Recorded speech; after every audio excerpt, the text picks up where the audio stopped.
3 बटाटे मी इथं कुकरला उकडवून घेतलेत, म्हणजे शिजवून घेतलेत, छानपैकी शिजलेत बटाटे। आता ह्याच्यावरची मी सगळी साल काढून घेते बटाट्याची आणि छोट्या खिसणीवरती बटाटे मी व्यवस्थित असे खिसून घेते। याच्यामध्ये तुकडे वगैरे काही राहिले नाहीत पाहिजे असं। तर आता बटाटे पण चांगले खिसून झालेत। आता ह्याच्यामध्ये मी एक 2 मोठे चमचे भरून बेसन पीठ घालते। आता ह्याच्यामध्ये भरपूर असे मसाले, लाल तिखट आहे, तीळ आहे, बडीशेपची पूड आहे, मीठ आहे, गरम मसाला, जिरा पावडर, आमचूर पावडर, हळद, हे सर्व मसाले घालते याच्यामध्ये। त्यानंतर इथं कोथिंबीर घातली भरपूर अशी, त्यासोबत अर्धा लिंबाचा रस घातला आहे। जर आमचूर पावडर घातली असेल तर लिंबाचा रस नाही घालायचा, किंवा मग दोन्हीसुद्धा आवडत असेल तर दोन्हीचं थोडं थोडं घालू शकता छान आंबटपणा येण्यासाठी। आता हे बटाटा आणि हे सर्व मसाले आणि बेसन पीठ व्यवस्थित असं मिक्स करून घेतलं आहे। आता ह्याच्यामध्ये मी जसं मावेल तसं गव्हाचं पीठ घालून घेते। तर इथं मी 1.5 वाटी गव्हाचं पीठ या बटाट्यांमध्ये व्यवस्थित असं मिक्स करून घेतलं आहे। आता इथं थोडं थोडं पाणी घालून मी व्यवस्थित मस्त असा पिठाचा गोळा तयार करून घेते। तर आपण नेहमी चपाती करतो त्याच पद्धतीने इथं मी पीठ मळून घेते। पीठ चांगलं मळून झालं आहे। थोडंसं तेल लावून हे पीठ मी एक 10-15 मिनटं बाजूला ठेवून देते भिजण्यासाठी। जेवढं छान भिजेल तेवढे छान असे पराठे तयार होतात।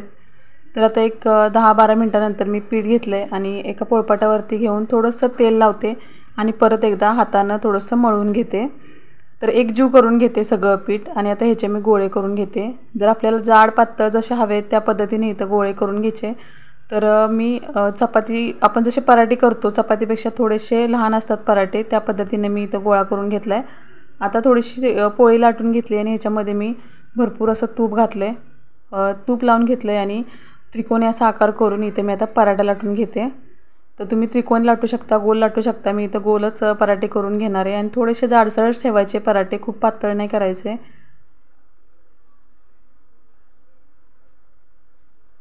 पीठ लावून घ्यायचं व्यवस्थित असं दोन्ही साईडून लाटताना, म्हणजे पोळपाटाला पीठ चिकटणार नाही। आता इथे बघा मी या पद्धतीनं थोडेसे जाडसर असे पराठे तयार करून घेतलेत। तर तवा गरम करायला ठेवला होता आणि आता त्याच्यावरती दोन्ही साईडून खरपूस असे हे पराठे भाजून घ्यायचेत। तर आता पराठ्याला मी इथं तूप भरपूर असं लावून घेते। मुलांसाठी जेव्हा आपण करतो तेव्हा मुलं अशी तूप खायला मागत नाहीत, तर अशा पराठ्यांमध्ये ह्याच्यामध्ये लावल्यानंतर ना टेस्ट पण खूप मस्त येते आणि मुलंसुद्धा अगदी आवडीनं खातात, सगळेच आवडीनं खातात।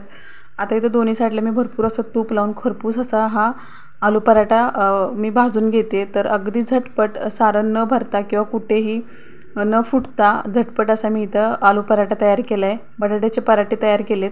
तर नाश्त्यासाठी डब्यासाठी नक्कीच अगदी झटपट होणारी ही रेसिपी आहे। तर आवडली तर नक्की करून बघा। मस्त असे दोन्ही साईडून खरपूस भाजून घेतलेले आलू पराठे तयार झालेत झटपट अगदी 10 मिनटामध्ये।